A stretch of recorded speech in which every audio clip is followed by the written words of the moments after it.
Nervous? Yes. First time? No, I've been nervous lots of times.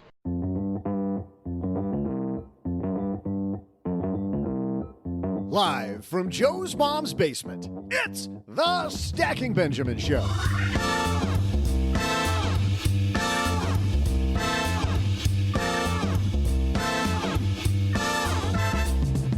I'm Joe's mom's neighbor, Doug, and like you, I'm saving towards my dreams. But here's the question. What happens when you get everything you want on your list? Here to help us dive into that issue, which is more philosophical than you might think, we welcome from the Micro Empires podcast, Jennifer Grimson. And from this podcast, the guy who can never have enough when it comes to airplanes, it's OG. And last and, frankly, probably least, from lenpenzo.com, the guy who has everything he could ever want in an industrial-grade bunker, say hello to Len Penzo. Plus, we'll take a break partway through today's show to welcome our health and wellness expert. We've got a health and wellness expert? Okay, well, because who needs money if you don't have health? From MetPro, it's our friend, Angelo Poli. And don't worry, world, I'll make sure we still have time to magnify someone's money and, get this, I'll get you thinking with my internationally themed trivia. And now, a guy who probably has everything he could ever want when it comes to board games, it's Joe Saul-Sehy.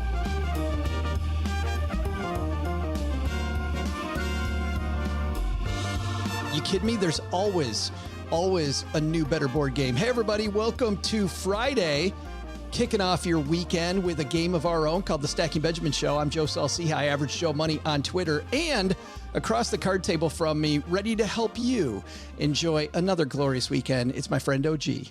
I am the king of weekends. In fact, I do think that they should start on Thursdays. I think that's our national referendum. And I don't, they talk about how the nation's divided. I think that's where we find common ground, OG. We find common ground. Yeah. That's the 2021 calendar for me, is that the work week only now goes Monday through Thursday. Well, a guy who can... I was going to tell you about that from a scheduling standpoint moving forward, but now it's just a good time as any. I can't be here anymore for these episodes. I know. I'm opting out. If we could make this the Thursday show, Joe, that'd be great. That would be swell. That would be great. And a guy who's deep under Los Angeles, who's not even sure what day it is. So we'll let him know it's Friday. It's Mr. Len Penzo. How are you, man? I am doing great. OG, you're talking about your short work week. I just saw a thing that 70% of people admit now who are working from home, 70% admit to working in their bed at least part of the time. Too far. That's a bridge too far. Or is that a bed too? That's a bed too far. Not for me, Joe, because I've actually learned to it's quite comfortable actually doing that. So you're podcasting from bed right now, aren't you? You're podcasting from bed. Yeah, I am actually, Joe. If we hear you roll over partway through the show. Or if you hear a muffled voice, that's the honeybee smothering me in the middle. And the woman who's already wondering why the hell she's here, the queen of the micro empires, helping us build our micro empires. Jennifer Grimson joins us. How are you? I'm well. Thank you so much. It's about time you got here to save the show, Jen. Well, I do what I can. The only way I can delineate between the week and the weekend, I have to force myself to wear pants with a zipper, like Monday through Friday. That's how I know it's a weekend over a weekday, because otherwise it's just sweatpants 100% of the time. Unlike this podcast where 3 out of 4 of us are not wearing pants at the moment. On a scale of 1 to awkward, how awkward was that? Seems pretty normal. Just have to be dressed I was going to say, what's wrong with clavicle up? What's wrong with sweatpants? That's sweatpants on right now. Nothing. That's your uniform. That's the OG uniform. I don't know how we got off on that. That's a train wreck. Let it be known we're 4 minutes in and we're already on a train wreck path. Jen, tell us about the show, because Micro Empires, we have so much fun. I was telling you when you and I met last about how much I've learned listening to some of your episodes while I'm out on my runs. Well, thank you. Thank you very much. And thanks for running, because I'm not doing anything these days. So you just go ahead and do it for me. So the show really came out because I was somebody who lost everything twice, found myself with no home, no job, no car, no place to live, 2 kids to raise. I did that twice. And the second time, in addition to a job, I figured I had to build like little empires to give myself security so that could never happen again. And in the process of learning some of the tools that were available to me, I just felt like it had all been a secret. I mean, it wasn't a secret, but it is hard to learn some of these things. So I just started to do micro empires to really pull back the curtain for the average person, any person, to whether they have a job or they're an entrepreneur or not, that they can start building their own little empires using some of the tools that are out there that aren't necessarily just intuitive that everybody knows about. It's interesting that you talk about losing everything twice. And at the same time, I thought about this piece because I thought about you coming on, which is about what happens if you have everything. Jennifer, who's had nothing 2 different times, what happens if you have too much? We're going to talk about that today. We've got Jennifer here. We've got Len here. We got OG here. Let's get this party started.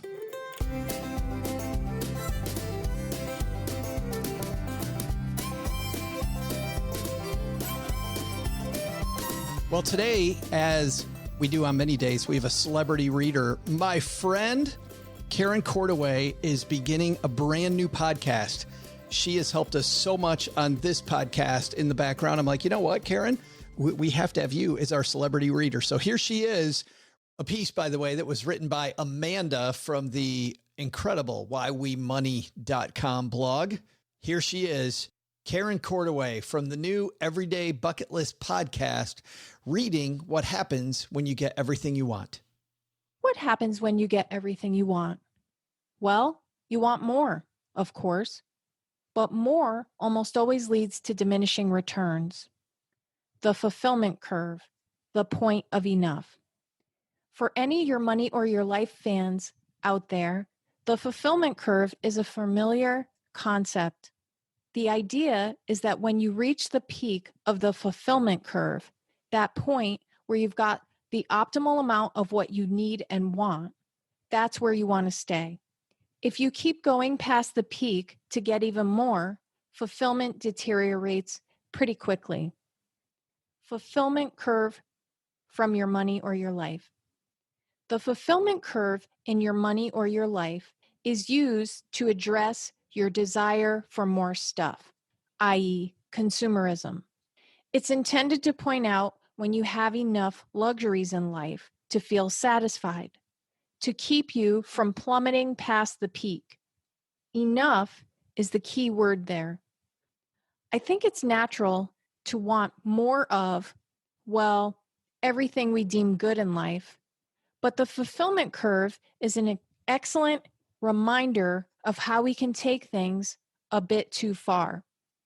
It can be applied to everything from income to consumerism to, dare I say, savings. And it's relevant to time too, even the time we spend on things we enjoy, because too much of a good thing is still too much. Like when hobbies become paying gigs and then become work. Granted, the fulfillment peak changes as our lives progress and transform. That's why revisiting the fulfillment curve often and finding your point of enough is paramount to creating some semblance of balance and satisfaction in life. How do you stay at the peak? I've thought about this an awful lot lately. Our family is mostly satisfied with the time-money balance we've worked toward the past few years. I've questioned if pushing forward or furthering some goals would help or hinder that balance. Thanks to the pandemic, Alan now works 4 days a week from home, and this is a permanent and welcome change. With us both working from home, we have the flexibility we've wanted for some time, and we're on track for early retirement if that's what we decide we want. Not super early. I mean, we're in our mid-40s now, but depending on health insurance and the choices we make, the timeline is flexible. All that to say, our life is pretty damn good. If it weren't for the pandemic, for which we can only do our part, I would say I'm at a peak on the fulfillment curve in many areas of life. And I have a lot of thoughts around that, like, what if the next shoe drops? What's the best use of my time? What will happen in 2, 5, 10 years from now? How can I provide the most value with the time I have? And does all of my time have to be productive? Can't I just relax? But the most poignant and perhaps the most challenging question is, how do I keep from falling off that peak of fulfillment into the depths of too much? Pursuing more. Consistently going past peak fulfillment and blowing by enough is a scarcity mindset, because enough can feel like it's just around the corner. We go slightly further to get there, but it's always there, lurking on the horizon, just out of reach. Whether it's more money or more things or more achievements, more will always be there. But more comes at a cost. Personally, I'm happy much of the time, but I admit I'm not always content. I get squirrely and start looking for the next big thing. And now that I'm a bit older and hopefully wiser, I recognize that search for more as a trap. Because when I focus on pursuing more, I miss those amazing, precious, everyday moments. If I had to guess, I don't think I'm alone here. When you reach a goal or feel like you've accomplished what you set out to do in some area of your life, it's easy to blow right on past that searching for what's next. So what's a person to do? Find your enough. If you've never considered what's enough for you, it should be priority number one. Because if you don't even know what's enough in your life, you'll only continue to want more. And my enough is different from your enough. Really, we can't figure out our own enough if we're judging others and comparing where they are at in their enough journey to ours. It's easy for us to look at someone else's life and think we'd have enough if only we had what they have. But what they have probably won't make us all that happy, and it's irrelevant to our understanding of what we actually want for ourselves. Use your personal values as a filter for figuring out what's enough for you. Using your values as a guide, ask yourself what's enough, and then ask what is more, i.e., too much. If you haven't yet, write a personal mission statement. Use that to look at your life and the decisions you make. Create rules for what you will and will not do. Do we become complacent when we're fulfilled? It's natural for us to worry about complacency if we're not moving on or shifting our focus on the next milestone. It's a very human thing to want to grow and learn and feel like there's a purpose to your life. So it's reasonable that once you reach a goal, to want to focus on the next accomplishment or expand your original goal and keep going. It's like boxes that you like to check off as you go. People love to check those boxes. Lately, I've wondered if it's always necessary to even have a next big thing or to check the box on another goal. Is it okay just to be? Will that make us complacent and lazy? I don't think so. Maybe there's a point in that fulfillment curve where you don't need the next milestone. Perhaps it's enough to learn and grow and explore your world as it is. Or maybe there is some other goal you want to reach. It's worthwhile to pursue if it's what you want to do, not because you think you should or because of the accolades you'll receive, not for social media posts and bragging rights. If that's what you want your life to look like, if that's the journey you want to take, then by all means, you should take it. Here's one way to be able to tell if you really want something. Ask yourself if you would do it even if no one else were ever to know about it. Even when we have enough or reach that peak fulfillment on the curve, it doesn't mean we just stop. It simply means we don't go after the excess that will weigh us down. There's something else about being at the point of enough. Once you reach that point, you can still work to optimize it. There is freedom in not going after more. That freedom allows you to be more creative and really hone in on what you already have. As long as you're creating and learning and trying new things and doing some work, because whether we admit it or not, some work is good. You can find joy hanging out there at the peak of enough. I've found some things that help me temper feelings of wanting more. In a rambling sort of list, here they are. Be grateful for where we are and what we have in life. Show kindness to others. Provide value when we can. Remember to pay attention and enjoy the moments that make up our lives. Because the only guarantee in life is this moment we're in right now. Stay curious. Let the small stuff go, because what do we really control anyway? But also question everything. For instance, are the stories you're telling yourself about who you are and who you want to be your stories? Are you enjoying the journey, or are you too focused on the destination to notice? Also, be okay with the in-between times of life. Sometimes, after we get to where we wanted to go, we long for the journey that got us there.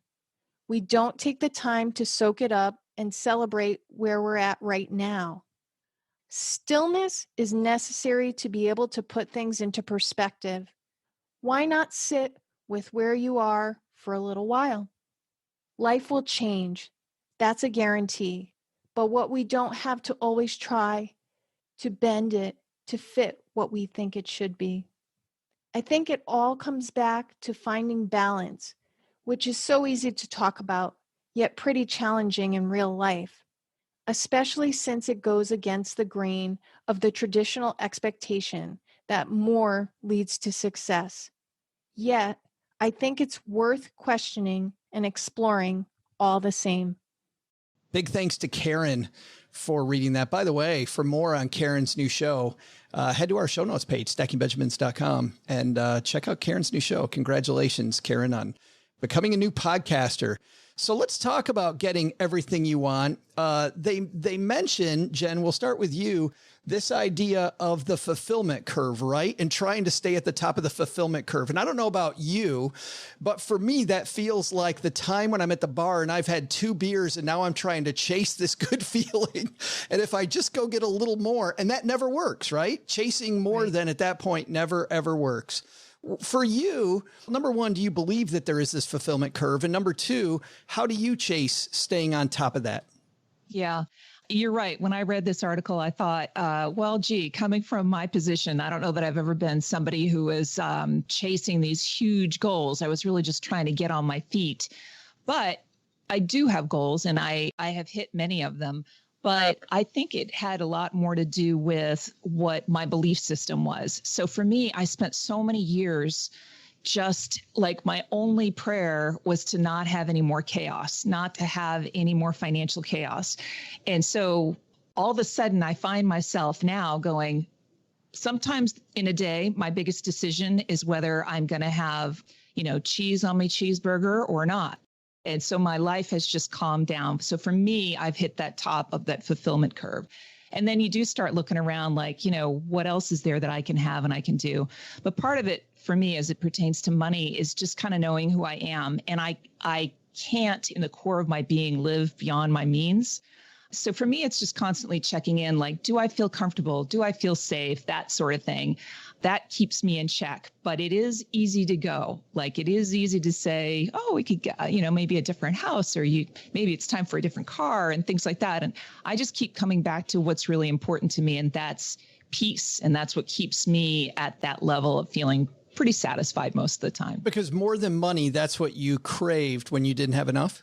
Yes, more than money was just a means to an end to sort of get the chaos to stop. Definitely money is very important. I mean, just today, my daughter, who's a single mom, called me and she needs new tires for her car. And I was able to send her that money. Most people can't do that. Yeah. And I'm very grateful for that. That is peace. She's driving around with my grandbabies in her car, and I don't want her to not have tires. That is a real problem for most people. And to replace all of them at once, and even had to replace the spare tire at the same time. So yeah, it's more about the mindset. I don't know if folks who haven't struggled with being absolutely flat broke and terrified have those feelings, but as I read this article, that's really what came to my mind. No, I mean, this is, to be clear, this is a great conversation to be able to have, right? Now I have enough, and now I'm chasing having too much. Boy, how great for us to be able to have that discussion. But Len, you're a guy who I think achieved financial independence fairly early in life. When did you say, you know what, enough's enough? Well, it depends on when's enough's enough. When it comes in terms of retirement, I've it took a long time for me to get to the point where I said, if I'm going to retire, I have enough. Going back on a micro scale, I got comfortable where I had enough choices. And that's what money is when you have extra money. It's about choices and how many more choices you have. I didn't get to that point probably until maybe 20 years down into my career. Oh, I mean, seriously, and that's a good thing, I think, because if you get too comfortable too soon, you tend to, at least for me, you kind of lose your drive. And so I used that spot between the survival and the comfort mode on this curve, right? There's 3 points on this curve. There's survival mode, then you get to a comfortable curve, then you get to the point where you've got all the luxuries you want when you want them. But between that survival and that comfort mode, I use that as a driver for me to actually advance my career and work as hard as I possibly could. And there's trade-offs for everything. You might be in that survival to comfort mode, but you can use that powerfully to help advance yourself. Yeah, but so like this piece says, Len, people are always striving to grow, right? And it's part of being human is that we're trying to grow. And yet, do you agree with the premise here that this pursuit of more, once you get past sustainability and the things that Jennifer was talking about early on for her, and certainly some of the stuff, I remember when I was so frustrated because I couldn't deal with anything besides my next meal. And I knew that if I could deal with my meal tomorrow instead of my meal today, things would be a lot better. And I was just trying to push the Green Reaper off one more day, just move it forward just a little bit. But don't you think that pursuit of more at some place turns into this bad thing? Well, of course. Yeah. I mean, some people are so driven. They don't know, for example, let me go the opposite. I know people who are working, they're pushing 70. They're over 70. I know people and and I know they're comfortable. I know they've got more than enough, but they just want more. They want to be able to provide for their kid. They want to give their kids this humongous inheritance. They want to have so much in the, and meanwhile, life is passing, it's a finite period of time we've all got. And before you know it, I can't imagine when I get to 70 and, I've got a little ways to go to get there. I'm not quite that old, but not that long. I don't want to be, I don't want to be 70 years old and look back and say, gosh, you know still what? Working in Congress? I'm still working. Yeah, I'm still working. So, it's interesting. Having this podcast has really been an eye opener for me. I talk to people about their money every day now, and it's amazing to me, folks that have a lot of money and people that don't. I always keep coming back to that same question. What is really important to you? What does money mean to you? What is your culture? How does it make you feel emotionally? And most people haven't even asked that question. Yeah. They're just trying to get a raise, or they're just trying to move forward, or just get a bigger house, but they haven't really thought about, like, what does this all really mean to me and what do I need? So I think most people, certainly for me, it gives me a lot of peace because I know exactly where it fits in my life. But I don't know that that most people do that, whether they have money or they don't have money, just kind of taking the time to see what it does for them on an emotional, kind of spiritual level. Where do you start doing that with clients, OG? Saying, you know what, you have enough. You're at the top. I think that a lot of people who are achievers are the people who also need the permission on the other end to stop doing whatever it is that they're doing. You know, when they're being successful or they're on the track to being successful, and, you know, you hear about like early retirement or being financially independent and working on those things and trying to do those things aggressively. And then once you hit it, it's almost like you have to have the next thing. And while I think that, you know, the more thing is super slippery because you can always get a faster car, you can always get a bigger house, or, you know, there's no limit to the amount of money that you can have in your life or things or whatever it is. You definitely still do need to have other goals going on, because if you don't, you reach the end of like some goal and then you go, well, now what? Especially if you're like a super driven, goal oriented, fulfilled person, you say, all right, I tried to be financially independent when I was 50 and I made it. And if you haven't teed up that next thing yet, whatever that is, it doesn't have to be money related, but it better be something, because you're going to actually spiral backward if you don't have that next thing to work on. So I think that a lot of times people get to that kind of top of the mountain from a money standpoint. They go, all right, now what? I've got my $2 million or I've got my retirement nest egg and I'm good. Now what do I do? You better be thinking about that before you get to the top. Otherwise, it's going to be pretty miserable from an emotional standpoint. But this still brings up the time element that you can be miserable no matter where you're at, OG. I mean, you're saying that, okay, you get everything and then you're miserable, right? Because you're not chasing more. So maybe the goals need to change. I'm wondering, Jennifer, if at some point when things were going really badly for you on either of those occasions, you kind of stopped and enjoyed the moment, or were you too worried about the next meal to enjoy the moment? Yeah, I would say a little bit of both. My kids were both very little the first time. They were 1 and 3 years old. And so they were teenagers the second time. I would say that my happiness factor was a choice. So I think I chose to be happy, but that doesn't mean that I chose our financial straits, the difficult situations that I had to live through. But in those moments, I'm very grateful that I was able to at least find some happiness. And for me, even in the worst of times, it was about just securing. It wasn't about having a lot of money. It was about having a steady income, because that kind of slowed the chaos. I think worse than being poor or struggling with money is having the chaos, the up and the down. I think that is the hardest thing. So I remember getting off the phone with a collection agent and saying, there has to be some point in the future where I look back on this and laugh. There has to be. And I think that this may be stronger. And I remember thinking that and remembering how in that moment I went from unhappy to happy. Just like, you know what? I got to be happy with where I'm at. You see this, Len, at work. I know, working for, quote, the man, right? Do you see people that go, well, I'm unhappy here at work, so then they leave work, and I don't have any scientific proof, but you got to see this. They then retire and they're not with us 2 years later. So how do you change up those goals, like OG said, but also have enough? It's a balance, Joe.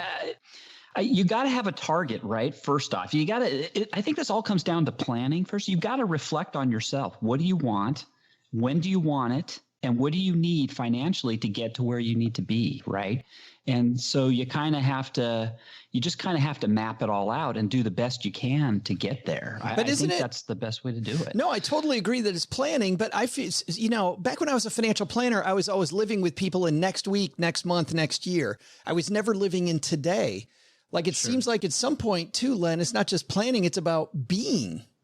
Absolutely. I get it. I mean, you've got to know when you've got to that point, right? I mean, I'm at that point myself right now. I mean, I'm right on the cusp. It's like now I'm at the point where when do I pull the trigger?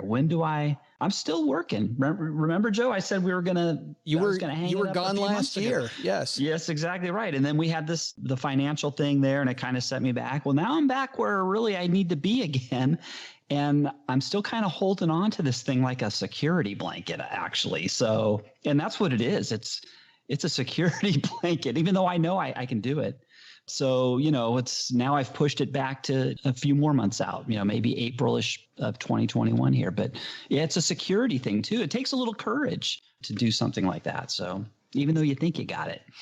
But it's funny because even in your answer, you seem to be saying that this pursuit of more is kind of a lie. Like that you could probably do it right now. You could be okay, but you might still need more.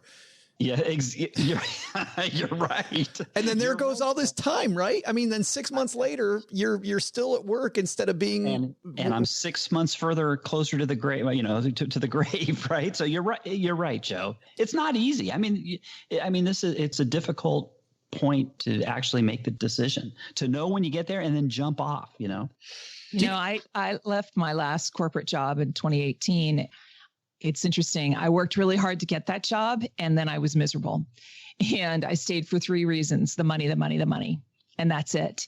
And I made a recording the day that I quit my job because I was terrified. I'm like, I don't know what I'm doing, but I know I'm miserable. And I know if I don't make space for whatever else it is that I'm going to do, I'm never going to be able to figure it out. And so I did it. And then I was relying, I've told Joe this story, I was relying on income from these houses that I had on short-term rental that had been booked up solid for years, just killing it. And I literally quit my job on November 28th. And then there were 3 houses. All 3 houses sat empty for 3 months. And so I was sweating, and I had some creatives, I'm here in Nashville, Tennessee, some songwriters say, well, that's the universe just testing you. And I was like, well, the universe can kiss my butt because I don't need to be tested. I've been tested till the end of time. But my happiness factor can't be measured. I've been so happy. I was really terrified. Even with that, you've been happy. Oh my God, ridiculously happy. Like, I think it should be illegal how happy I've been. It's immeasurable. But even my husband was like, hang on, I married a woman who was making 6 figures. What's going on? What were you doing quitting your job? I don't understand. And I was like, don't worry, he'll be fine. It'll be fine. But I had to pivot. And so part of that for me, the planning, maybe this is what you guys were talking about, was I always had 3 numbers in my head: the number I needed to survive, the number I needed to survive and breathe, and then the number that I really could relax a little bit. And those are my bare minimums. And I often find that people haven't even done that. Like, how much money do you actually need? Even very wealthy people haven't done that to say, oh yeah, I only really need X to even get by monthly. That's funny you say that, OG. One of the first things I remember a mentor telling me when I was a financial planner was, when he came to consult with me, was, how much do you need to keep the lights on? And I realized that's a question. Jennifer's question is a question we should all be asking ourselves. I'm a financial planner. I have no idea. He goes, to break even today, how much money is it? I don't know. I mean, it seems like some of this math, OG, isn't hard, and we never do it. Yeah, especially when you start adding the complexities of all of the other stuff that you do, right? Like if you're a business owner, or if you have a dual income household, or if you have a single income household, or like all this other stuff that goes on, to not have any idea of, okay, where's that kind of baseline I can put food on the table? And I like what you said, it gives me a little bit of space to breathe on top of that. What's that look like? And then we all have this big number, which I find kind of interesting. Len, you were talking about, kind of hitting your number and then going down, and then it's kind of back to even money again. We're recording this a little earlier than it's going to be distributed. The market was up today, so maybe you're even above it, Len, and you can quit tomorrow. Yeah. But, sell everything, Len. Sell it all. I know, but OG, it's that security. I was ready to go, and then the thing, the market tanked, and then it kind of spooked me, right? And now I'm back, and plus you're at the spot where, I was going to say, you're at the spot where everybody else who is a super achiever gets to, which is you've accomplished it, and you go, but those idiots are still paying me. So what else would I do? And as soon as you figure out, you will go as soon as you figure out what else you want to do. Until you figure out what else you want to do, you're not going anywhere. Next April, 10 Aprils from now, it doesn't matter until you figure out what you're going to do. Because you've got all the retirement assets that you've figured out that you needed, and you've checked that box, but there's nothing else to do. And frankly, you probably wouldn't have retired during COVID anyway, because what were you going to do? Travel? You couldn't do that. You're going to stay at home anyway. I don't want to turn this into the psychoanalyzed Len show, but yes, we do. Yes, actually, I'm having a really good time doing it. We totally want to be the psychoanalyzed Len show. Ashley Willens, the researcher from Harvard that was on recently talking about time, Len, said that we all overvalue, or not all of us, many people overvalue money. And when you turn that money into time, like Vicki Robbins said, we undervalue our time. Like we think, well, I'm going to have lots more time. I don't have enough money. And then when you actually look at the amount of time that you have left on this earth, that's when it starts changing for you. Do you ever think about, man, I'm not going to get this time back, instead of getting enough money to get maybe just a little more? Yes. You know what really drives that home? Like my father passed away last month. And you know, that when stuff like that happens, then it just really drives home the point that we're only here for a finite amount of time, and we don't know when we're going to go. And that's my biggest fear too. That's my biggest fear is like, okay, I'm still relatively young in my mid 50s, but you know what? I could die tomorrow. So that's what's got me wanting to retire already. And I was ready to pull the trigger before this last, the COVID thing and the market tank. It shook me just a little bit. And now, but we're close. We're close. Do it. Yeah. Thanks, Jen. Do it. I will say the reason I ended up quitting my job was I had a friend of mine was over and he was seeking advice. He was in a long-term relationship for many, many years and had been unhappy. And I was like, there's no room for someone else to come in if you don't make space. And of course, I just thought I was a total hypocrite because I needed to make room for something else to come in. And once I did, it came in. It took some time, but I am certain you are perfectly fine and would be perfectly fine. And my father too, the two biggest lessons for me, my father worked at a job that he absolutely hated for the majority of his life. He retired at 65 and then got a brain tumor and was gone in 6 months. My parents had saved up, put off their retirement. My mother has spent the last 22 years by herself. And the other thing was reading The 4-Hour Workweek when that first came out. And that just really taught me to take my retirement as I go along, especially because I was poor and I was just trying to build up. I was like, I may never get to stop working. So I'm just going to try to live life and enjoy it. But I mean, I understand it. And it is very scary. It's also sort of an American thing to stay sort of shackled to that. What are you achieving and what are you earning and what's your title, that sort of thing.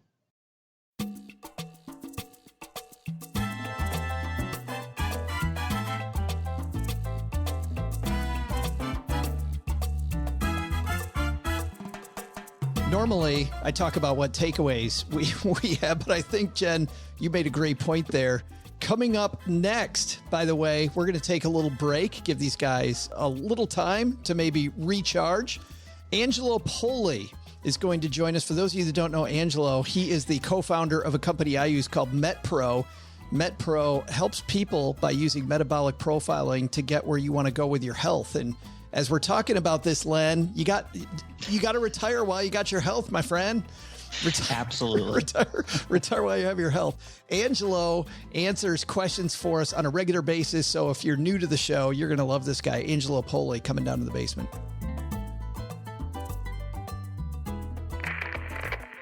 And on My Dad's Shortwave Radio, we're so happy to have him back. Our contributor extraordinaire, the man behind MetPro, Mr. Angelo Poli, joins us. How are you, my friend? I am fabulous, Joe. Thrilled to be back in the basement.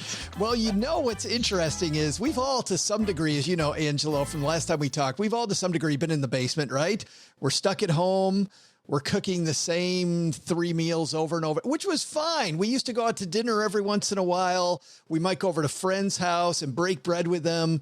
Not so much anymore. So I've got a bunch of questions from our listeners, and I thought we'd start with this one from Brittany. Brittany says, favorite meals for a family. I'm struggling to cook healthy things that we aren't tired of eating. And I know that's a lot of people, Angelo. Taco Tuesday, Taco Wednesday, Taco Thursday, Taco Friday. So I know it's impossible to have Taco Tuesday, Wednesday, Thursday, and have the family excited, Angelo. So what are some great healthy meals for the family that people won't get bored with? So rapid fire, what our clients ask us that question all the time. Of course, our clients we have doing fairly specific meals that we have a strategy for, but things that almost always work within the framework of whatever strategy we have in place. Stir fry is quick, easy to get protein, veggies, and then you can always add something to it. Think in terms of Here's a healthy base. That's the bulk of my meal and that I can share with the family. And then if you are going to have something additional to it, maybe if there is going to be an extra carb or some pasta or something along those lines, it doesn't have to be the main entree. It can be the side dish instead. So stir fry works great. All forms of taco salads, lettuce wraps, anything along those lines. Quick, easy, super lean, super healthy. Here's my personal favorite. I love the grill. I love grilling en masse shish kebabs, skewers. That's my absolute favorite, Joe. So what I'll do is I'll cook them in bulk, and I'll just do them separate. Now you can get fancy and you can do, the really nice looking combo skewers. What I do is I do half the rack or the skewers just all veggies, and then the other half of the skewers all meats. And I grill them both up, and then I'll grab one or two of each and make a meal out of it. And they last. They'll keep, you put them in the fridge. They're delicious the next day. Brown rice, quinoa bowls. Whether you're a meat eater, a vegetarian, you can put a little protein on it, whatever form you want, some veggies. It's going to take on the flavor of whatever seasoning style you go with, but you're going to have a great base. These are the go-tos, but bigger picture, because even those items you're going to burn out on. So think of it in terms of principles. The principles are eat like grandma and grandpa cooked, minimally processed. Think whole foods that you can, get from actual sources outside instead of processed mixtures, mass-produced foods. So your meat and potatoes style, that's going to be a great base.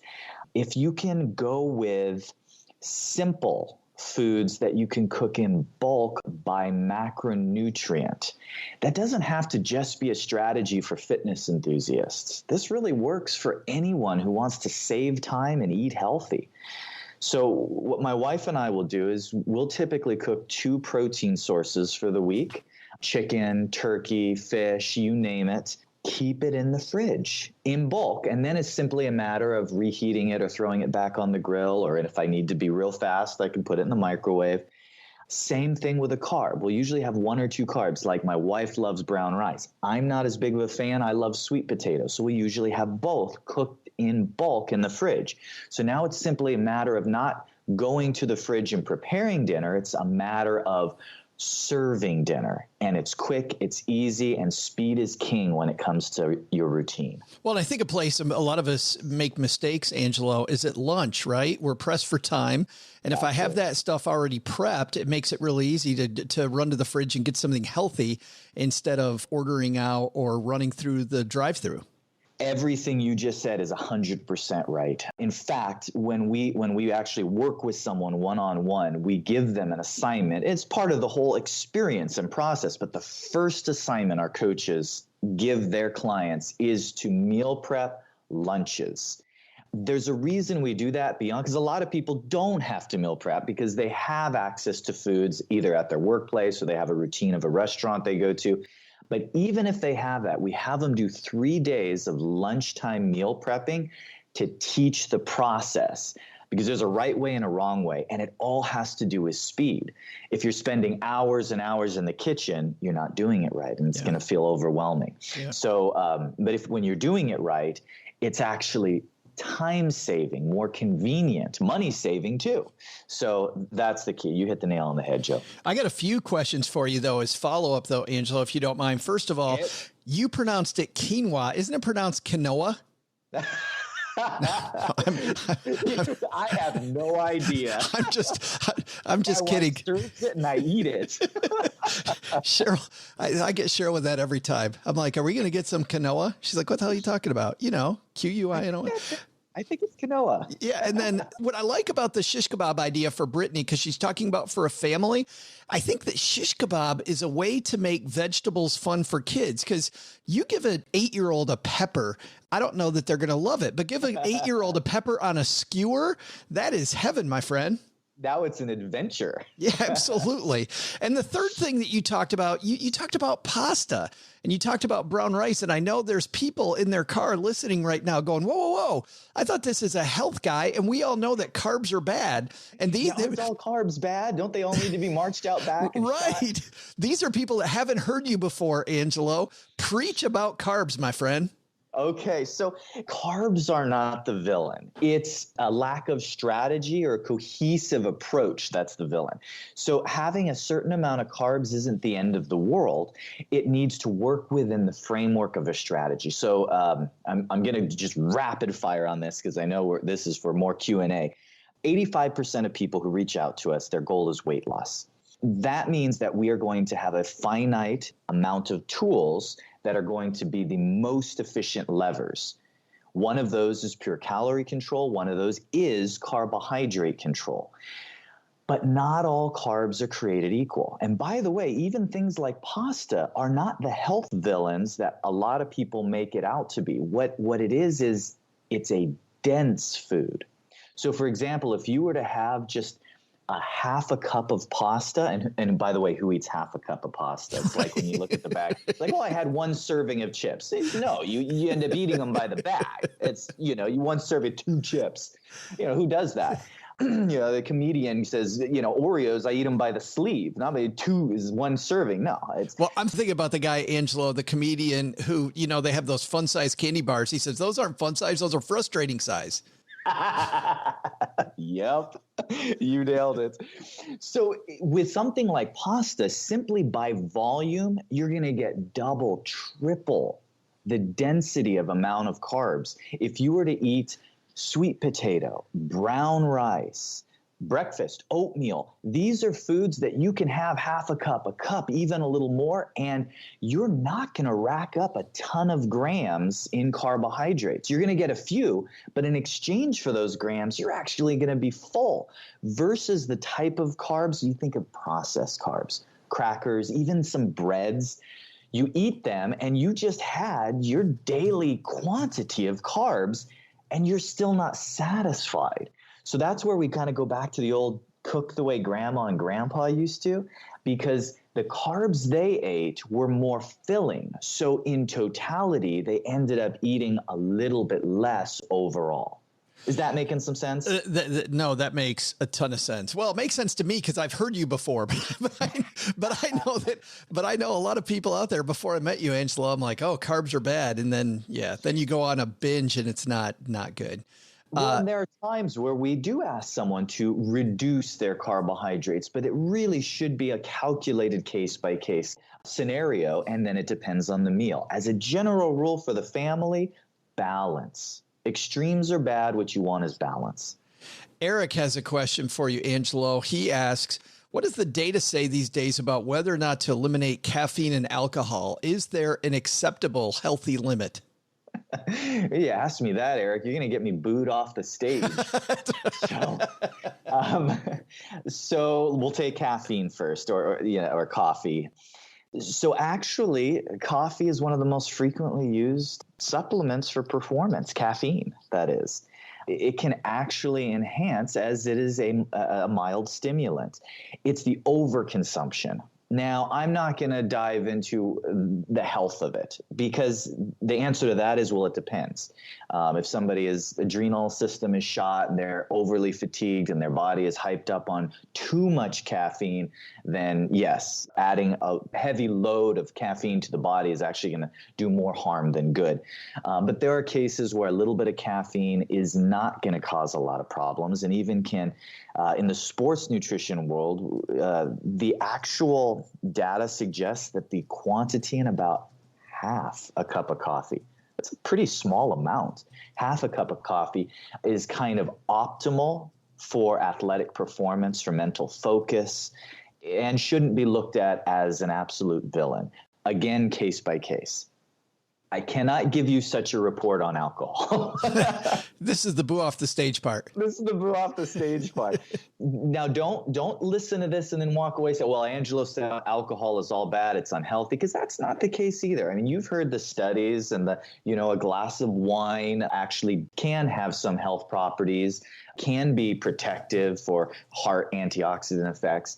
But now speaking specifically from a body composition and athletic performance standpoint, there's never a scenario where alcohol helps.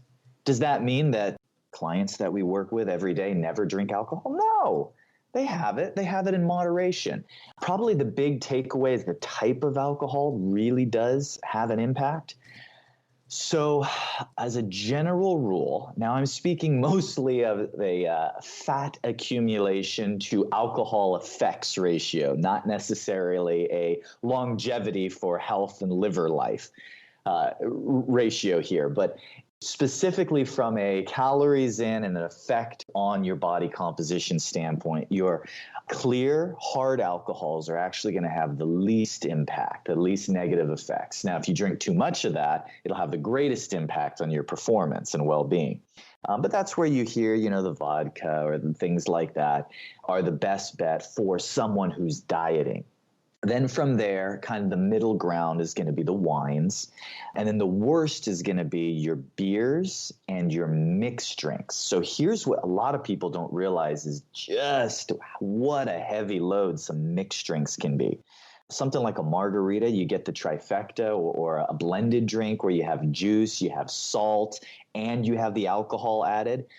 You're going to wake up puffy the next day. That's just biologically the way our body responds. So the type of alcohol you have can absolutely play a role. But if you are asking from a purist standpoint, what's best? Well, if you get paid $1 million to get out on the field and run touchdowns, you're not going to have alcohol during your season. Yeah. So there's the purist answer. Yeah. Make the commitment. Yeah. I've got one more question for you today. This is from Terry. And I think this is a lot of people, Angelo, as you know, a lot of people at home and working differently than they did before. But she's got an even more dramatic shift. She says, I'm shifting from an active job to a desk job, and I'm scared. What can I do to keep healthy? Terry, you already have half the battle because you're aware of it. So if you're conscious of that shift, because it is a shift, and you'll see that can be a little bit of a turning point for someone, but usually it's people that are underestimating the impact of switching to a little bit more sedentary job. It's nothing that can't be overcome. I'm a big fan, Terry, of frequency over intensity or volume initially. And so here's what that means. I have folks that say, well, Angelo, I could go to the gym once or twice a week for an hour. And my first request is, I love that, and that's great, but could you do 10 to 15 minutes a day at home instead? And the reason is because if you can build it into your daily routine, it's going to become habit. And it's going to be something we can build off of. Whereas the person who just dives in and hasn't been in the habit of regular gym going or regular exercise, to then create that habit of once, twice a week or fitting it in where they have some free time, that's where people struggle. People struggle with consistency. They struggle to get off the ground. That's really common. Whereas if we just have a routine where, hey, I start the day Monday through Friday and I hop on, or I have this calisthenic program, or I do some crunches and planks, or I do some step-ups at home, or whatever your personal circumstance is, but it's on a daily basis that you're doing something, at least Monday through Friday. Now it becomes part of your routine, and it can make a huge difference in how your metabolism responds. The other advice I'd give you, Terry, is on that note, consider your intake. If you're less active, your appetite probably will go down a little. So the mistake sometimes people make is then they just automatically start eating less frequently.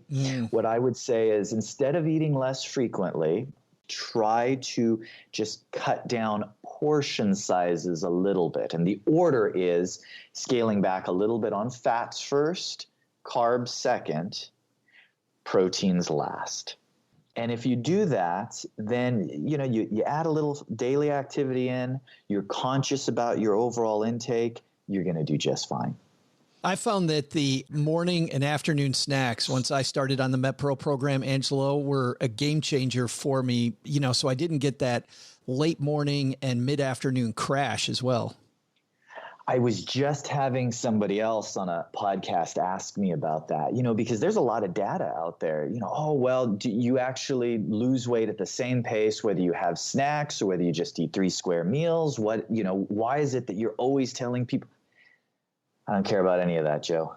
Here's what I care about: lifestyle, what a person will and won't do, what's practical, and what gets results. You know why I love snacks? I love snacks because we don't take them socially, so we can control them. We can plan them in advance, and they're not cumbersome. That's why I love snacks. Yes, there are also metabolic advantages when used properly under the right circumstances. The fact of the matter is, your husband doesn't call you up, your wife doesn't call you up, your friends don't call you up and say, "Hey, Tony, I'm going to go and grab an apple and a packet of almond butter at 3:30. You want to join me?" They don't? They don't. Exactly. Well, maybe you. I don't know. Maybe they do. Mine don't, It's always something like horrendous, like, "Hey, Angelo, let's go and grab this, that, and the other, and then we can die of a heart attack after. It's going to be so bad, Yeah. They want to go out to dinner, and it's going to be some big, celebratory thing. So since we know that, the family's going to ask for social meals, which is typically dinner, but lunches as well, the coworkers, the boss, the lunch meetings, at least if we have a snack that's predetermined, that's something we can count on, you'll eat it. And you'll eat it not necessarily because you're hungry, you have to, but because you told me you would. Tell me you will. Tell me you will. Do it, and I promise you, you're going to see great results. Just one disruptive behavior. Pack an afternoon snack that's healthy, something simple. Make it your daily routine. It'll be disruptive in a good way to your entire daily routine. Our longtime listeners know how much I value coaching and how much I think having smart people in my corner is really important. You guys, Angelo, have been very busy working on the new MetPro app so that people can get coaching right on their phone. Oh, no, we're not busy at all. That was a breeze. I think we threw it together in a weekend. Right, I'm sure. Yeah, ta-da! Ta-da, it's done. So only the culmination of my last 20 years of my life's work in fitness and nutrition. We've been coaching people, been doing high touch concierge coaching for a very, very long time. It's our passion. It's our love. It's our everything. We love doing it. And so finally, now we have a tool for the person who's ready to just see some of the science that our coaches experience and use, our clients experience and use. So we have an app now that's, and I want to be clear what it is and what it isn't. So it's not MyFitnessPal. It's not a food logging app. There's tons of great food logging apps out there that you can use. I didn't feel that innovation needed to take place in that department. A lot of people use food logging apps in conjunction with our MetPro app now. What our app does is it actually takes a person through the initial stages and ongoing of baseline testing, identifying where someone's metabolism is at, and setting them up on a meal plan. So instead of saying, "Hey, tell me what you ate and I'm going to grade you," it's going to say, "Here, eat this," and give you lots of options and substitutions, and then say, here's how your body's responding. Based on that, we suggest making this, and this change. And here's where we differentiate yourselves. It's not go and figure it out on your own. You should eat less of this or more of that. No, it'll suggest in your afternoon snack, we want you to reduce this. In your breakfast, we want you to increase this. And oh, by the way, based on your goals and body type for the next week, here's the category of workouts we suggest. And if you'd like to view ones that our clients do, here's workouts for you for the week as well. So it's a fairly comprehensive deal that we're really, really excited about. Anyone can download and experience. I think you can go and experience it a couple weeks free and see if it's for you. If you're ready to prep a few lunches and you're ready for transformation, we've got you covered. So it's available on the App Store and at Google Play? go to metpro.co/SB for your audience. And that way we know it's your audience. Gotcha. Coming through. We got that kind of special deal so go through that gateway and you'll get set up. And you can talk with an expert, or you can download the app and try it out for yourself. But go explore metpro.co/SB for your audience. It'd be great. Yeah, that way, if you're like me and you just want the coaching, the concierge level coaching that I get from my friend Jessie, who kicks my ass all the time, Angela. She's incredible, but she keeps me honest. By the way, I love the way that Jessie and my spouse Cheryl gang up on me. I will go to put something in my mouth, and Cheryl will say, "What's Jessie going to think about that?" And I'm like, "Damn it! Stop ganging up on me." Shh! Don't tell all her secrets. That's how it works. You're not supposed to tell that stuff. metpro.co/SB. We're going to talk to you next time in January. Let's get back together and talk. We talked a lot of diet next time. How about exercise? Next one. Looking forward, Joe.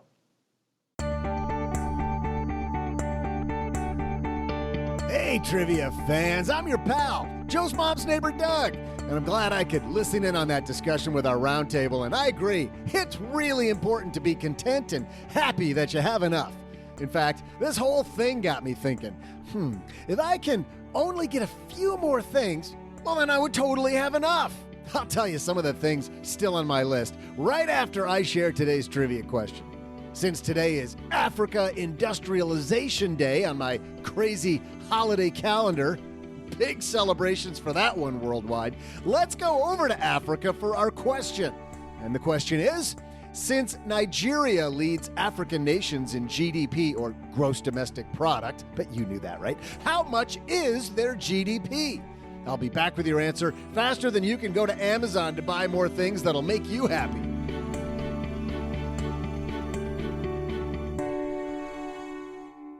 Yeah, I get the feeling he didn't get the point of that segment, but so goes Doug. Hey, if you're new to this show, you may not know that we, every Friday, between our normal contributors, have a contest. And Jennifer, today you're going to play on behalf of Paula Pant from Afford Anything. So the score in this year-long contest, Len is leading the way with 15. Paula's in second with 14. OG is in third, but catching up after nailing it last week with 13. So Len, because you're in the lead, that means you get to go first. Is this one a doozy or is it just me? What's the GDP of Nigeria, Len? Well, I guess it's my duty to, I will say exactly the stuff that I know here or pretty close to. I think the U.S. GDP is, oh gosh, what is it? It's about $18 trillion, I believe. And I think we're number one. We're number one. Africa, I think Africa, wow. There's not a lot of exports, I don't believe, coming out of Africa for the most part, other than stuff like gold. Yeah. Out of South Africa. Isn't it strange that he knows that piece of trivia? Isn't that really weird? Len, of all people. But I think the number's going to be really small compared to the United States. So I'm going to say, with the risk of sounding dumb, I'm going to say $1.5 trillion. $1.5 trillion. All right, Jen, you're up. Nigeria, right? Nigeria, which has the highest GDP in all of Africa. In all of Africa. Okay. All right. And we do know that from Nigeria, I did just get an email saying that there was a prince over there that needed me to send some money. So obviously they're doing okay. Well, they need a little more is what that means. A little more. Yes. They're doing better though, Jen. I just sent the guy $100. Okay, good. I'm going to say $3 trillion. $3 trillion. That gives a lot of room between the two of you at 1.5 and 3. OG, what are you thinking? I think it's much less than this. So you think it's 18 trillion is the US GDP? Is that your? I thought so. I thought it was in that range. Huh. Yeah, because that's kind of like what the debt is right now, right? And that was it's the debt. Well, the debt is like 125% of GDP, and I think the debt's maybe it's a little more than 18 trillion, because I think the debt right now is at the official debt is at 26 or 27 trillion. So yeah, well, maybe our GDP is even higher than that. Does that debt include OG's next month Amex payment? Because that'll move the needle. Talk about more. Good night. American Express owes me something for all this money that I spend. They have a name for OG. They call him profit margin. You do. They don't pay interest, so I don't know how they make money in my swipe fees, I suppose. All right. So they don't make any money on any deal. They just make up for it on volume. That's how it works. They make a little bit on every deal. Yes. I was thinking it was in the hundreds of billions. And you said trillion, which is like 10 hundreds of billions. So I'm going to say less than 1.5. I'm just going to take everything less than 1.5. I think the real number maybe is like, just to put a pin in it, I'm going to say 680 billion. But my official answer is everything less than Len's. 1.49999. 9999999. I've been Chelsea Brennan. So I have been Chelsea Brennan. Yeah, well, you got from 1.5 all the way to like 2.25. So yeah, that's right. 700 billion. All those billions of dollars, Len. There's more. There's more. I'd love to tell you who's going to win this thing, but we can't do that right yet. We'll be right back. Hey, Stackers, you own or rent your home? Well, sure you do. And I bet it can be hard work, but you know what's easy? Bundling policies with Geico. Geico makes it easy to bundle your homeowners or renters insurance along with your auto policy. And it's a good thing, too, because you already have so much to do around your house, or in our case, around Mom's house. Go to geico.com, get a quote, and see how much you could save. It's Geico easy. Visit geico.com today. That's geico.com. And Stackers, if you pay your credit cards off every month on time, you want to hear something amazing? Discover matches all the cash back you earn on your credit card at the end of your first year automatically with no limit on how much you can earn. And how amazing is that? In fact, it's even more amazing because of all the places where Discover's accepted, 99% of places in the U.S. that take credit cards. So when it comes to Discover, get used to hearing yes more often. Learn more at discover.com/yes. 2020 Nielsen report. Limitations apply. So, Len, you kicked this thing off with 1.5 trillion. Feeling good about that number? Well, now that I've been in Chelsea Brennan by OG, no, I do not. I don't think I have enough room there to make out on this time. But Jennifer, you've got all the upside. You've got what about to 1.25 all the way up to $100 bajillion? Yeah, that's true. That is good. I feel good. Got to be feeling good about that. Well, those Nigerian princes, pretty rich. Right. And OG, you've got everything south of it, but you said that pretty confidently. You're thinking it's in the billions, not the trillions. Yeah, I'm pretty confident about that. All right. Hundreds of billions, to be clear. Let me just say this. Isn't Nigeria, I think they're one of the big oil exporters. So I guess we're going to find out. We are going to find out. Hey, Doug, what's our answer to this thing? Hey, Stackers, it's your trivia aficionado, Joe's mom's neighbor, Doug. You know, after putting a lot of thought into what would make me happy, I came up with a very simple, achievable list. I think life starts with a 5,000 square foot house because I need lots of room for activities. The El Camino's great, but I just saw this new all-electric Hummer. Oh, man, I care about the environment and American engineering, so makes sense to splurge on that. Really, I mean, it's going to pay for itself. And lastly, I need season tickets to the Detroit Tigers. Yeah, I know we don't live in Detroit anymore, and they're not very good, but it would make me really happy to have those tickets so I can support my team. Now that you know my list, I need to figure out how to pay for it. I'm sure that'll be easy, but I think it's time to get back to today's trivia. The question was, since Nigeria leads African nations in GDP, or gross domestic product, how much is their GDP? Coming in at third with a GDP of $280 billion, it's Egypt. In second, with a GDP of $350 billion, it's South Africa. Coming in hot at $410 billion, it's, of course, Nigeria, which is also has the highest population of all African countries with 206 million residents. All right, time for me to go turn my dreams into reality by finding someone to pay for them. See ya!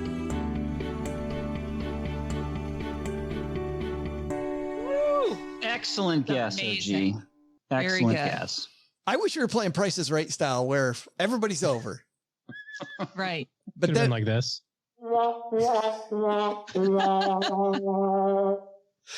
even your guess only missed it by $200 billion, OG. So Yeah. Well, I mean, at least I didn't miss it by 10x. Like, you know who. I think he's pointing to me, but I can't really tell. you 100%. totally can't tell. We got Don't the look at- But you're right, Len. I did look it up. The United States, as of 2020, this is through GDP through 2017, was 19 trillion. Okay, So so you- do I get a half a point for that, Joe? You get no points, but Oh. good effort. you get our sincere appreciation for. I'm sad for Paula. I'm really sad. I'll It's okay. I'll I go tied her. apologize to her. I think Paula's I going think I to only be got, okay. like, 4 more weeks, right, to pull ahead. I was going to say, Jennifer, the whole first half of the year, Paula was doing horrible on her own, so you don't even have to worry All about right, it. good. This is it. We do only have a few weeks, and it's tightening again. Hey, before OG gloats too much, let's take out the magnifying glass and help somebody do better with their money. Today's hotline call comes to us courtesy of magnifymoney.com. Jennifer, when you head to stackingbenjamins.com/magnifymoney, you know what happens? What happens? You find the dose. I want to know. I'm dying to know. Tell on the me, Joe. edge. I'm literally on the edge of my seat. Those financial products you use at your brick and mortar bank, probably not the best in class. Probably not. 92% of all the things online, like savings accounts, checking accounts, CDs, consolidation loans, reward credit cards, only use those if you pay off your debt every month, student loan rates, all available at stackingbenjamins.com/magnify money. 92% of the stuff available, all linked at Magnify Money. Hey, instead of taking a question today, our producer Richie found something interesting on Reddit. And this was very interesting to me, mostly because Jennifer's here. And I think she's kind of lived this. I mean, you weren't kicked out of well, I don't know your personal story, but somebody who struggled with money, let me ask this question that was asked on Reddit. Getting kicked out at 18 and my care taken. I'm tagging as housing. He's tagging the post as a housing post. I'm tagging this post as it's my main concern at the moment, kind of freaking out in real life. What's RN? I didn't know. Right now. Wow. I thought it was registered nurse. It's that too. They actually make really good money. So Kind of freaking out right now. I'm still in high school. It's my 18th birthday. My parents are taking their car back, as well as letting me know about my time to go. I'm still in high school, all caps, and have luckily been working my ass off. So I at least have a few thousand saved up and do have a stable job, although not the highest grossing. But I have no credit. I live in Texas, so apartments aren't too pricey, but I would need a roommate and have no idea as to how I would go about getting one. I don't mind buying a bike and simply using that to get around, since my schoolwork and hopefully place of living would be a 5-mile radius of each other. Although the path is on a highway and I don't know biking laws on highways, to be honest. I guess I'll try it until somebody says something. And by the way, I'm not laughing because this is funny. I'm laughing because I remember these days going, well, they're going to have to do something to get me because I'm just going to do what I have to do to survive. So what do? I'm so lost. I'm so confused. I just need some advice. We talked a little bit about this, Jennifer, about just being chaos. This is incredible chaos. What's the first thing you'd advise this person to do? Wow. Well, first of all, I just wanted to say how sorry I feel for them. It's really painful. And to read the message was really painful. I didn't get kicked out as a teenager, but I did graduate from high school early and moved out and started working and all of that, and actually did ride my bike for many years in California working. To me, when I read this message, what I thought was they're still in high school, so they do actually have some resources available to them. School counselors, because they're 18 years old, they probably actually qualify for public assistance. And then the biggest thing is just to ask for help. So I would be asking my school counselors. I would be asking friends and family for where to go because it sounds like somebody who's not going to be able to find an apartment. This is something that's true to this day. I have to ask for things all of the time just to get the things that I want. It's a really good muscle to build. But to me, when he says in that message, I think it's a boy. By muscle to build, though, you mean the muscle to go and ask for stuff. Yep. Go and ask for stuff. Get used to it. Ask for stuff you're not comfortable asking for. Keep asking and get used to the rejection, just because I think that's life. I think that's a great muscle. But one of the things that they say is that they've saved $2,000. So to me, this is somebody who has a good work ethic. I had 3 jobs at the age of 18 and rode my bike to all of them. But I loved working and I loved money and I loved the power it gave me over my life. But I do think that there are resources for them. I think there are even some laws that while this person is still in high school, they actually can't be necessarily put out, even if they're 18. But yeah, that's where I would start. There are resources for that. I don't know if even if they can't be put out, if they really want to go back. If I've got parents who are booting me out, do I really want to go back to that? I mean, that would be could be very uncomfortable. Len, what would you add? Well, I would say I would not give up on the apartment, not saying you can't get the apartment because you don't have a credit report. I understand that I think almost all landlords now do a credit check to determine whether you'll be a good tenant. But I believe there are plenty of landlords out there that, one, if you can get a letter of recommendation from maybe an employer to vouch for your character, and maybe you can negotiate with the landlord as well. Tell them your story. I know there's landlords out there who they have a heart and they're willing to give people, especially if you can demonstrate that you're already a responsible person. For example, this gentleman has a job and he's apparently working. He's been saving money. I think that, he can show enough evidence to a willing landlord who's willing to give a kid a break, who's got himself into a hard situation. I know I would if I was a landlord and this young man came to me and could demonstrate, that he was a responsible person. I would definitely give him a chance. So I don't give up. I think it's worth, mining the landlords out there to see what you can get. It's not hopeless. That said, though, Len, I still like this idea of having a roommate. I mean, number one, you'll be able to maybe use their credit a little bit, but number two, you're going to save a bunch of money by having a landlord. And I think at 18 years old, saving as much money as you can is huge. Yeah, that's great. I mean, that's great. He's 18. He's already saved $2,000. I mean, that's fantastic. It's just, boy, what a terrible situation. I mean, I can't imagine, somebody 18 years old still in high school being kicked out of his home. I mean, that's just tragic. OG, what's next? Yeah, I don't think that there's anything that I can add that hasn't been already talked about here, except talk about motivation in life, right? Like I've often said that my job as a parent is to be all of the good things that my parents were and take out all the crappy stuff that my parents did.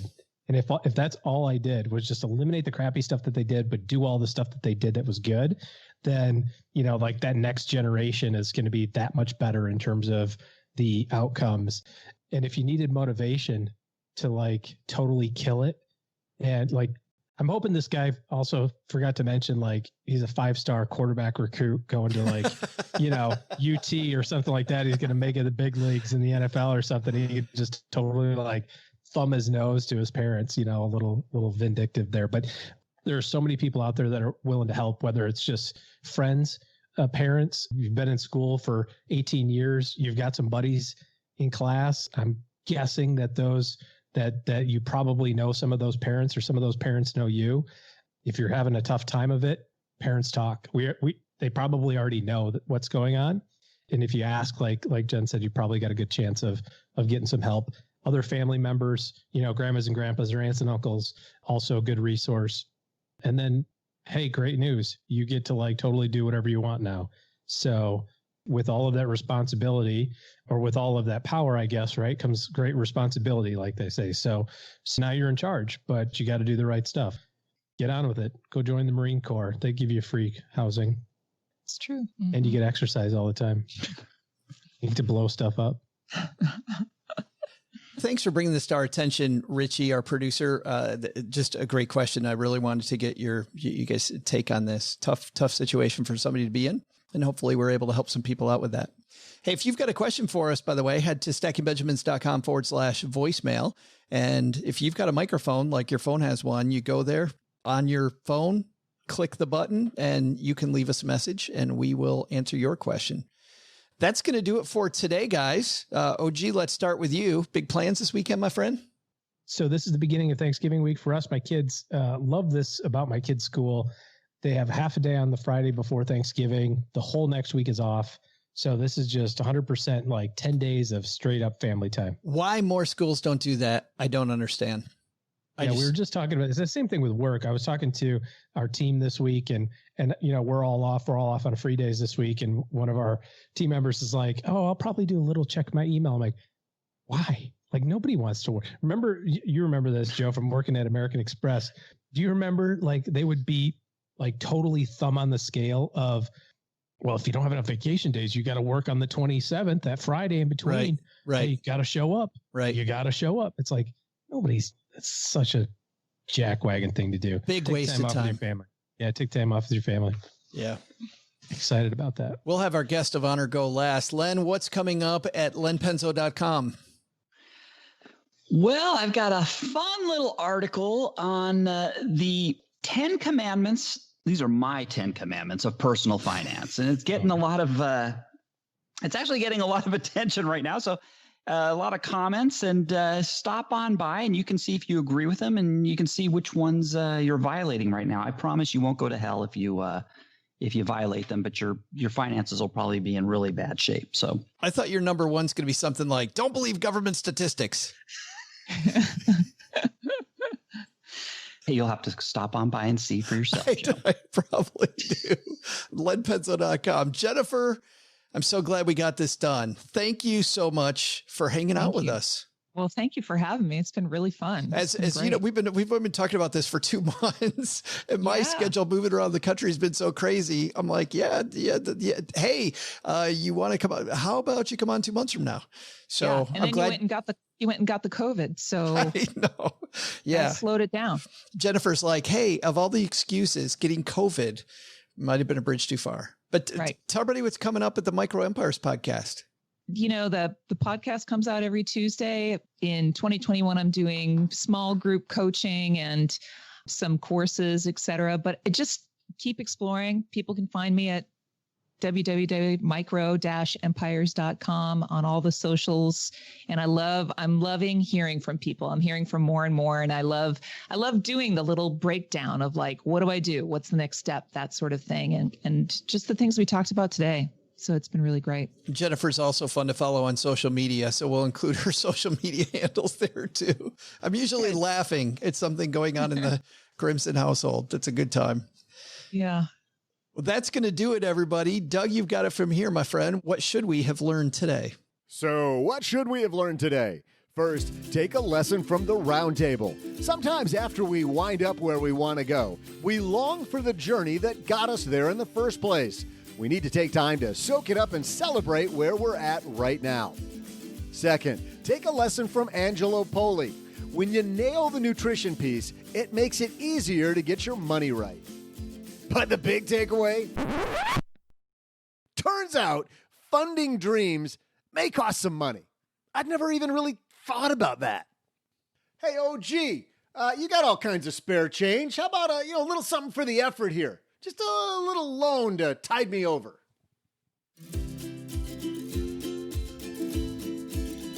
A very special thanks to Jennifer Grimson for joining us again on the Round Table. You can find more of Jennifer's great ideas on her podcast, Micro Empires, which you'll find wherever finer podcasts are distributed. Also, thanks to Angelo Poli for joining us again to keep us on track. You can find out more about MetPro at metpro.co/SB. Len Penzo, the captain of skepticism, appears courtesy of lenpenzo.com. This show is created by Joe Saul-Sehy, produced by Karen Rapine, and engineered by the amazing Steve Stewart. Online, visit us on Twitter at SBenjaminsCast or on our Facebook page. I'm Joe's mom's neighbor, Doug, and I'm wondering if KY jelly is actually made in Kentucky. SB Podcasts may receive payment on the show from sponsors and guests in the form of books, giveaway items, discounts, or other remunerations. That's a big word. There's no way you take advice from these dorks, but like Joe's mom always says, don't take advice from people you don't know. This show is for entertainment purposes only, and before making any financial decisions, consult with a real financial advisor.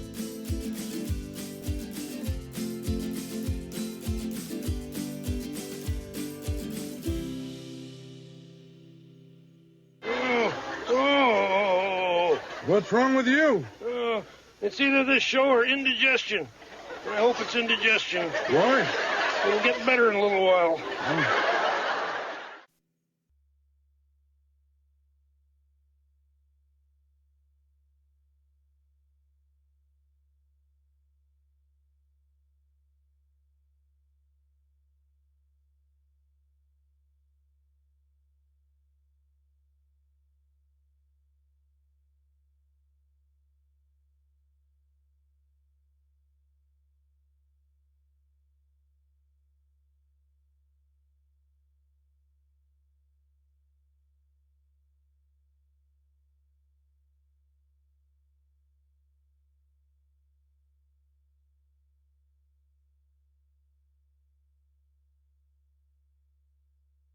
Welcome to the after show. This, Jennifer, is the part of the show that doesn't exist.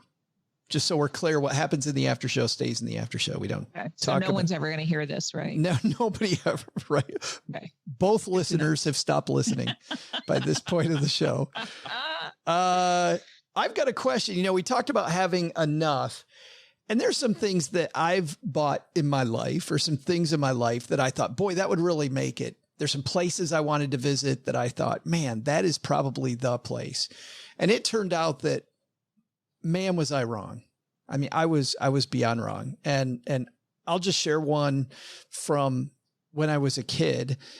I remember opening this Bazooka bubble gum. Len, you're the old guy here. You remember Bazooka bubble gum?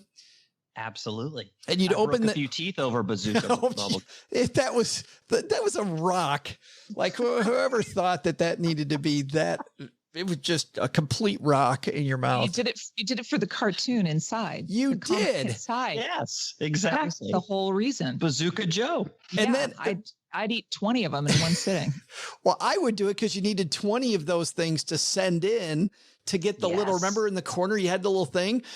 Well, they had this cool telephone system that you could get, and they talked about like walkie talkies, and it was going to cost, I remember, like $1.50 plus 25 of these wrappers. So my brother and I, we load our mouths of this stuff. My jaw hurt for days. We send this in with $1.50. Actually, I take that back. We didn't even send it in right away because it took us, we had to ask my mom if we could do some chores. I must have been 7 years old, maybe 8 years old. And I remember waiting for like 8 weeks for my new walkie-talkie system to come in. And I remember my brother and I talking about all the time how cool it's going to be. We're going to call each other from, you know, we had bunk beds. So we'd call each other like when we're supposed to be sleeping in bed, and it's going to be great.